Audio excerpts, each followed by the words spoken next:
ഇന്ത്യയിൽ റീസെന്റ് ആയിട്ട് നടന്ന ഏറ്റവും വലിയ രണ്ട് IPO-കളാണ് ടാറ്റ ക്യാപിറ്റലും അതുപോലെ തന്നെ LG ഇലക്ട്രോണിക്സ് ഇന്ത്യയും.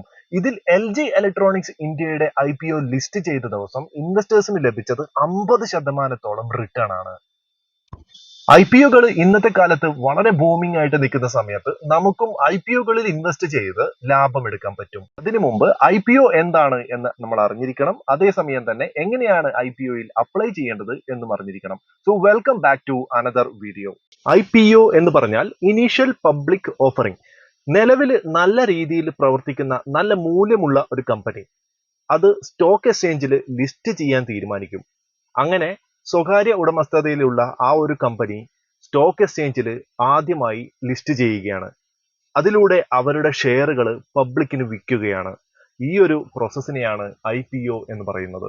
എന്തിനു വേണ്ടിയാണ് കമ്പനികൾ IPO വഴി സ്റ്റോക്ക് എക്സ്ചേഞ്ചിൽ ലിസ്റ്റ് ചെയ്യുന്നത്? നല്ല രീതിയിൽ പ്രവർത്തിക്കുന്ന ഒരു കമ്പനി ആ കമ്പനിയുടെ പ്രോജക്റ്റ് ഡെവലപ്പ് ചെയ്യുന്നതിന് വേണ്ടി, അല്ലെങ്കിൽ പുതിയ പ്രൊജക്റ്റുകൾ ഉണ്ടാക്കുന്നതിന് വേണ്ടി, അല്ലെങ്കിൽ നിലവിലുള്ള ബിസിനസ് ഡെവലപ്പ് ചെയ്യുന്നതിന് വേണ്ടി, അതുമല്ലെങ്കിൽ നിലവിലുള്ള കടങ്ങൾ തീർക്കുന്നതിന് വേണ്ടി ഒക്കെ അവർക്ക് വലിയ ഫണ്ടിന്റെ ആവശ്യം വേണ്ടി വരും.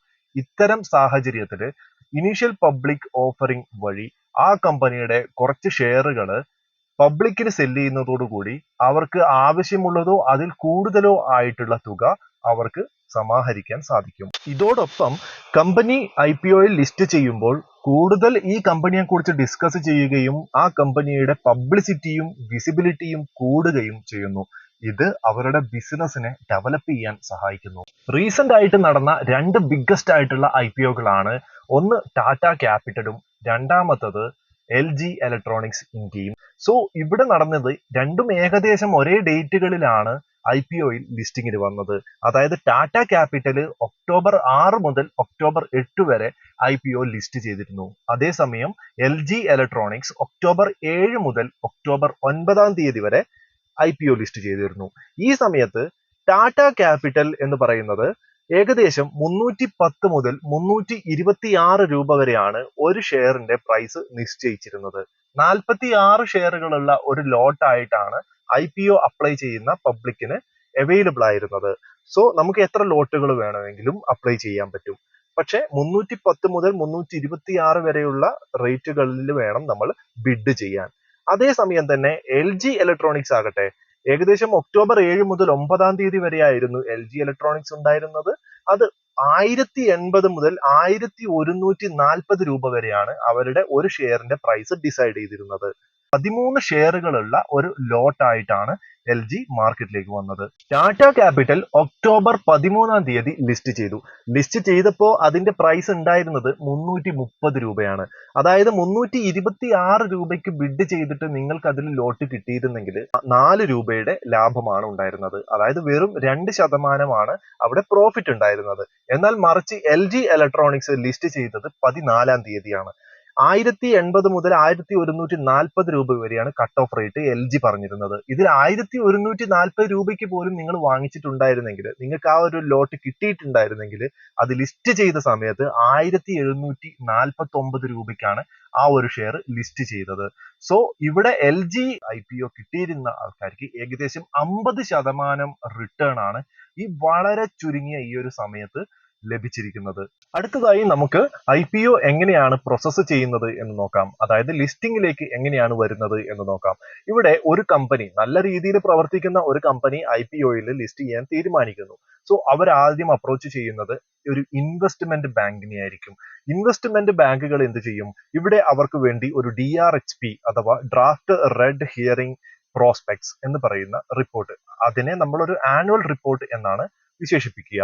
സോ ഇതിന് ഇങ്ങനെ ഒരു റിപ്പോർട്ട് ഇൻവെസ്റ്റ്മെന്റ് ബാങ്ക് തയ്യാറാക്കി നമ്മുടെ ഗവൺമെന്റ് ഓഫ് രജിസ്ട്രാർ ഓഫ് കമ്പനീസിലേക്ക് അപ്ലൈ ചെയ്യും.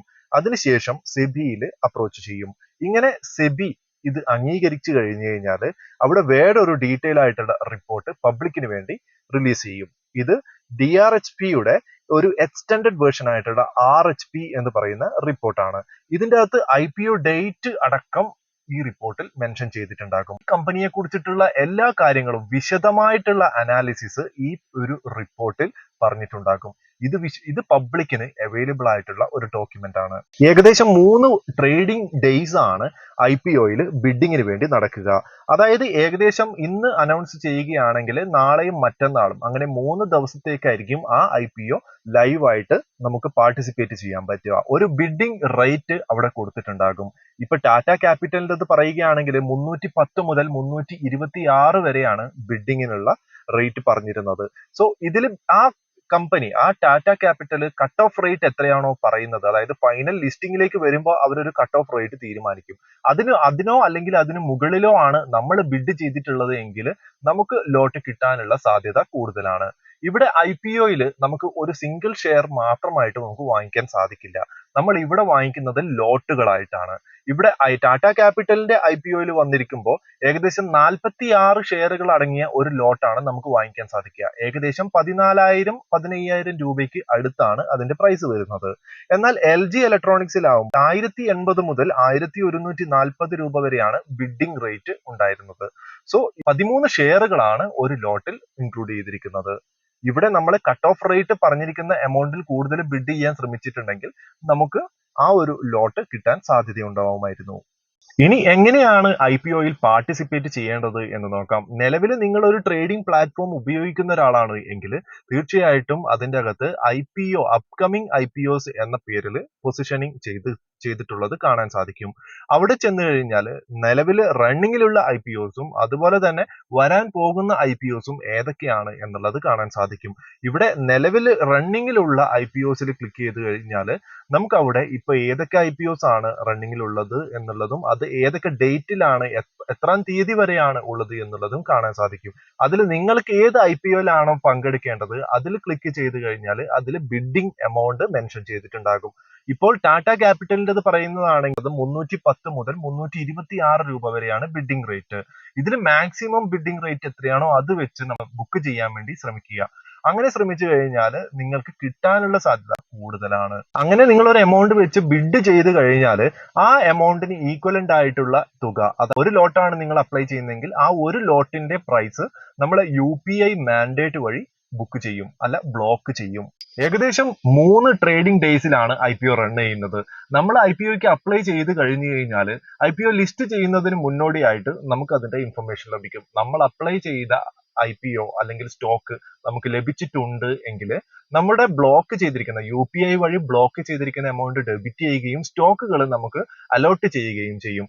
മറിച്ചാണെങ്കിൽ ബ്ലോക്ക് ചെയ്തിരിക്കുന്ന എമൗണ്ട് തിരിച്ച് നമ്മുടെ അക്കൗണ്ടിലേക്ക് റിട്ടേൺ വരും, നമുക്ക് സ്റ്റോക്കുകളൊന്നും ലഭിക്കുകയുമില്ല. NRI കാറ്റഗറിയിലുള്ളവർക്ക് ഈ പ്ലാറ്റ്ഫോം വഴി അപ്ലൈ ചെയ്യാൻ സാധിക്കുകയില്ല. മറിച്ച് അവർക്ക് ഏത് ബാങ്ക് അക്കൗണ്ട് വഴിയാണോ അവരുടെ ബാങ്കിങ് ട്രാൻസാക്ഷൻസ് നടത്തുന്നത്, അവരുടെ സേവിങ്സ് അക്കൗണ്ട് ഏത് ബാങ്ക് വഴിയാണോ ആ ബാങ്കിന്റെ നെറ്റ് ബാങ്കിങ് പ്ലാറ്റ്ഫോമിൽ പോയി കഴിഞ്ഞാൽ അവിടെ നമുക്ക് അസ്ബ എന്ന് പറയുന്ന ഒരു പ്ലാറ്റ്ഫോം ഉണ്ട്. ആ അസ്ബ എന്ന് പറയുന്ന പ്ലാറ്റ്ഫോമിൽ ഡിമാറ്റ് അക്കൗണ്ടുമായിട്ട് ആ ഒരു അക്കൗണ്ട് ബന്ധിപ്പിച്ചിട്ടുണ്ടെങ്കിൽ ഇതുവഴി IPOസിന് അപ്ലൈ ചെയ്യാൻ സാധിക്കും.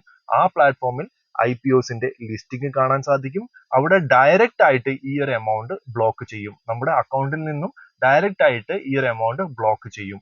ഇങ്ങനെ ഷെയർ കിട്ടുകയാണെങ്കിൽ ആ എമൗണ്ട് ഡെബിറ്റ് ചെയ്തു പോകും, അല്ല എങ്കിൽ തിരിച്ച് നമ്മുടെ അക്കൗണ്ടിലേക്ക് തന്നെ ക്രെഡിറ്റ് വരും.